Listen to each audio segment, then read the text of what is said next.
మానవ హక్కుల దినోత్సవం సందర్భంగా మనకు గృహ కార్మికులు కూడా మనుషులమే, గృహ కార్మికులు కూడా కార్మికులే, గృహ కార్మికులను కూడా గుర్తించాలి అనేసి ఈరోజు మనం అంబర్ నగర్ కమ్యూనిటీ హాల్లో పెద్ద ఎత్తున గృహ కార్మికులతోని సమావేశం ఏర్పాటు చేసుకోవడం జరిగింది.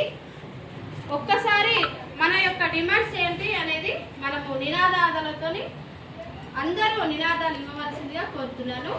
గృహ కార్మికుల ఐక్యత, గృహ కార్మికుల ఐక్యత, వారానికి ఒక రోజు